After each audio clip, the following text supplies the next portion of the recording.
Pastor Jonah Ember was gone. That single news swept through Enugu like thunder. He was no ordinary man, no ordinary preacher. He led FireWind Tabernacle, a church that overflowed the streets every Sunday. They came from villages and cities, the lame on crutches, the sick in wheelchairs, mothers clutching children, men with broken spirits. Even the wealthy drove down in shining cars to sit under his voice. Newspapers called him the Oracle of the East. He preached with fire, clapping his hands until people trembled, praying until voices cracked in the crowd. On pulpits he poured oil like rain. Some swore he cured cancer, others whispered he called life into a dead child still in the womb. But that Wednesday morning, the fire went quiet.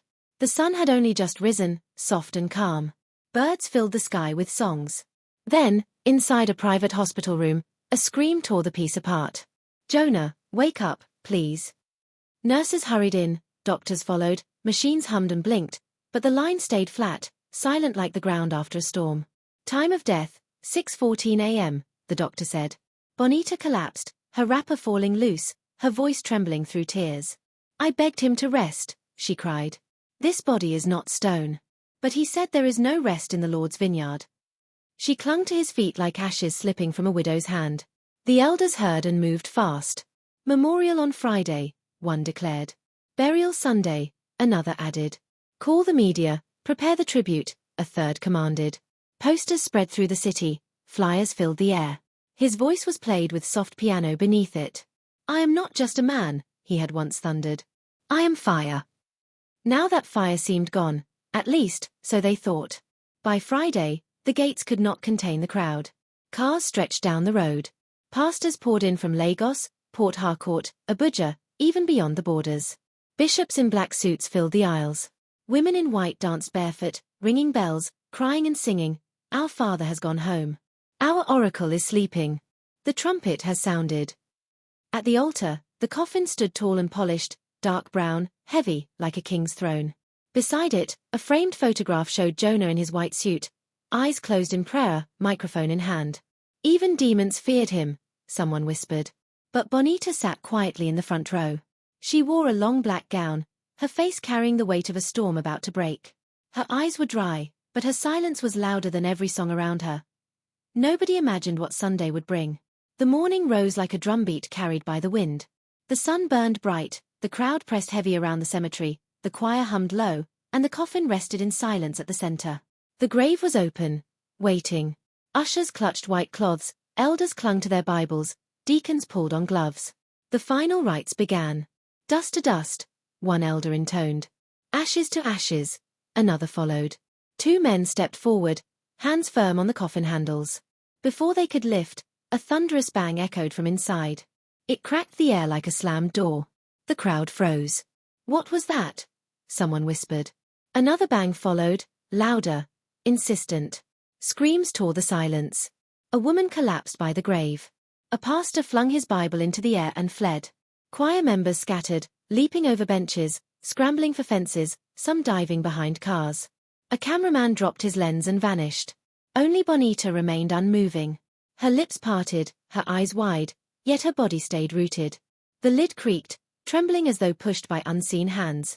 Slowly it shifted, then opened. Pastor Jonah rose, drenched in sweat, shirt clinging to his skin. His eyes flickered like a man waking from a long dream. Confusion wrapped his face. His voice came weak, broken, yet clear enough to pierce the chaos. "I was with Jesus."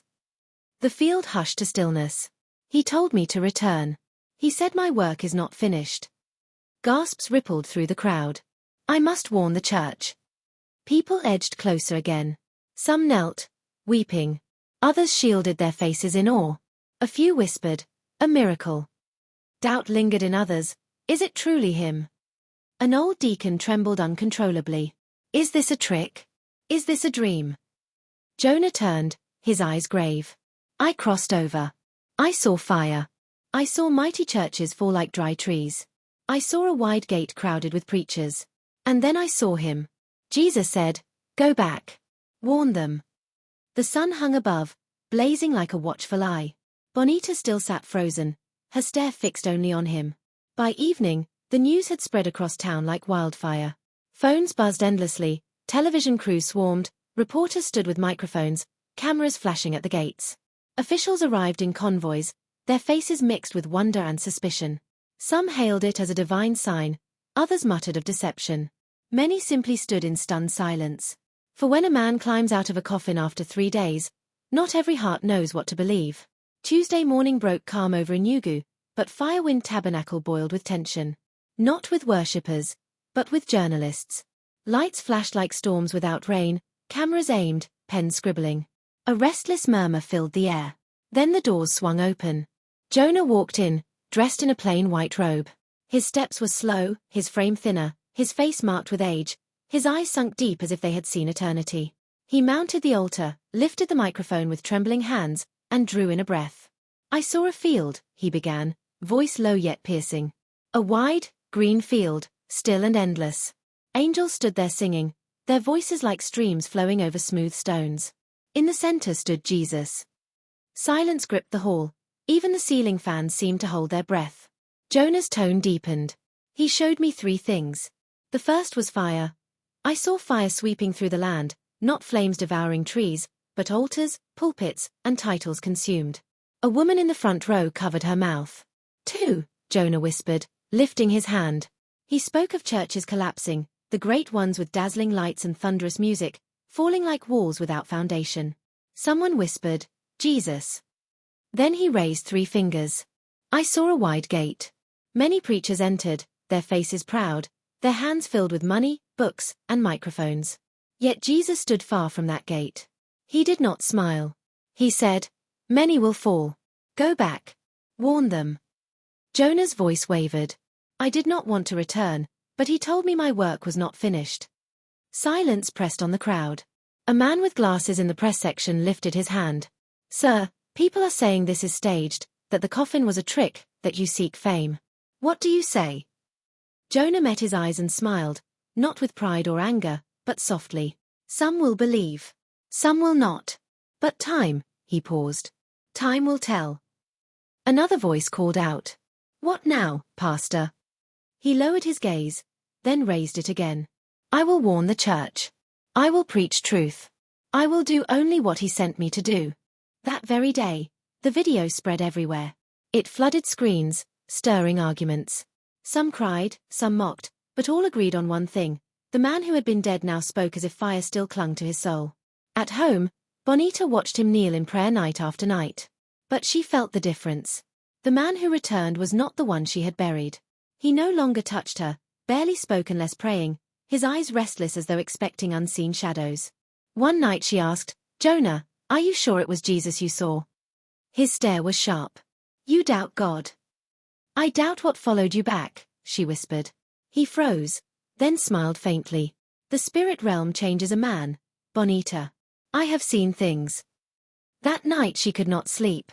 Deep in her spirit she felt Jonah had not come back the same. Before his death, Jonah was not known for instant wonders. He preached patiently, laying hands with calm words, urging endurance in prayer. Miracles came slowly, like dawn rising. But the first Sunday after his return was different.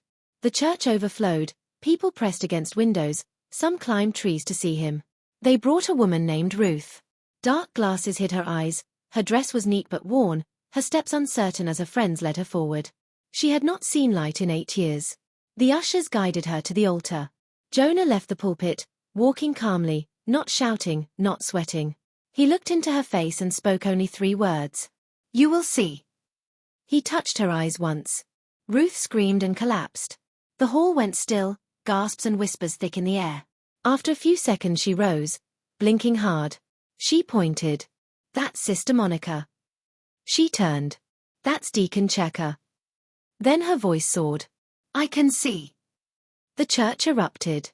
Women cried, men shouted, some danced wildly, others rolled on the floor. The choir abandoned their instruments, singing with raw voices. The news ran through Enugu like wind snapping dry branches. The next Sunday the crowd doubled. This time they brought Mr. Ukena, 5 years crippled by stroke, silent and weak in a wheelchair pushed by his son. The church held its breath. Jonah bent low, whispered into his chest, then touched him. The man's leg trembled. One foot moved, then the other. Slowly he stood. Step by step he walked. "Daddy, you're walking," his son wept. The congregation roared like thunder, shaking the earth.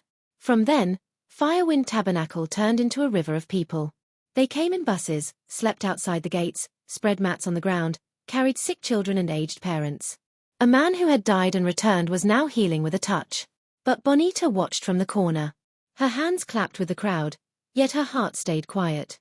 Inside it whispered, "This is not power. This is something else." The wonders did not stop. Each week, the blind saw, the deaf heard, crutches fell like dry sticks on fire. But at home, Bonita felt no peace. The house no longer carried laughter. The air turned cold. And there was one door that never opened. The same room where Jonah had fallen, where he had died, was always locked. No one entered, not Bonita, not the children, not even the maid.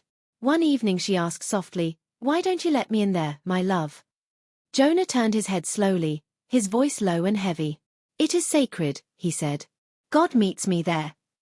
Bonita nodded, but inside she felt no peace. Her spirit whispered no. She waited, and one Thursday morning when Jonah left early for counseling, he forgot to lock the wardrobe. Bonita opened it and found a bunch of keys tucked inside a red Bible, hidden between old notes. Her hands shook as she pulled them out. She walked to the locked door, tried one key, then another. The fourth one turned. The lock clicked, the door eased open as though exhaling. Cold air rushed out, not from a fan, but from somewhere unnatural. Curtains drawn, candles in the corners burned down into hardened wax. The floor was spotless, almost unnaturally clean. The walls carried verses, but twisted, words of dominion, power, control. No love, no mercy, only fear. Her eyes moved slowly until they froze on it. A coffin. Plain, polished, open, empty. Her knees weakened, her breath stuttered. Everything made sense, the silence, the restless eyes, the prayers that sounded nothing like before. She turned and ran, not stopping until she was outside, leaning against the fence, weeping like a widow at a grave. That evening she wrapped herself and went to the elders. "There is a coffin in his room," she said. "He calls it sacred, but I know something else lives there." Their eyes grew heavy. Elder Juku spoke, "We must confront him." The next day they gathered. Jonah entered calmly, sat down, crossed his legs, smiled faintly. "There is no coffin," he said. "I don't know what my wife thinks she saw." The house held its breath. Later, Bonita moved through the hallway. Light bulbs flickered like nervous eyes. The children were gone, the maid dismissed. The house was hollow. She entered his old study, the room where he once prepared sermons, fasted, and prayed until the walls felt alive. Nothing had changed, the brown chair, the cracked table, the shelves full of Bibles. But one book stood apart. An old leather diary with torn edges. She opened it. At first, it carried his usual prayers, "Lord, give me strength. Help me lead. Thank you for today." But the last page was different. The writing was pressed deep, rushed, desperate. "Lord, I am tired. The voices grow louder. The dreams are darker. If you will not speak, I will seek help elsewhere. I cannot lose this ministry. They expect power. If heaven is silent, then let the earth answer. Forgive me." Her heart thudded. She clutched the diary to her chest. Tears brimmed but refused to fall. That night when Jonah returned, she waited in the living room. The lamps were dim. His robe hung loose. He held his Bible but wasn't reading. Bonita stood in front of him. "I found your diary," she said. He didn't raise his head. Her voice sharpened. "You wrote that you would seek help elsewhere, that if heaven stayed silent, you'd let the earth answer." He looked up, eyes deep but hollow. She stepped closer. "What did you do before you died?" He gave a short laugh, dry as snapping wood. "You won't understand. I did it for the church." Bonita's chest tightened. "You made a pact." He said nothing. His stare held no anger, no fear, only emptiness. She whispered, "You let something else in." Still, he stayed silent. She stepped back, turned, and walked away, but inside her, a fire burned. Because the man she once called husband had written his farewell before death, and something else had answered. That evening the sky was dry after rain, but the wind carried strange whispers. Inside, the house felt heavy. Bonita stood by the window, hands pressed together, heartbeat slow but deep. Then came a knock, 3 soft taps. She opened the door. Profanosa stood there, a simple man with an old brown Bible and prayer beads hanging from his neck. He stepped in silently. Bonita pointed toward the sitting room. They knelt together, praying, not loud, not dramatic, but steady and strong. The door creaked. Jonah walked in slowly. His steps were measured, his face blank. He looked at them and spoke. "You brought a prophet into my home." Bonita rose. This time, her voice did not tremble.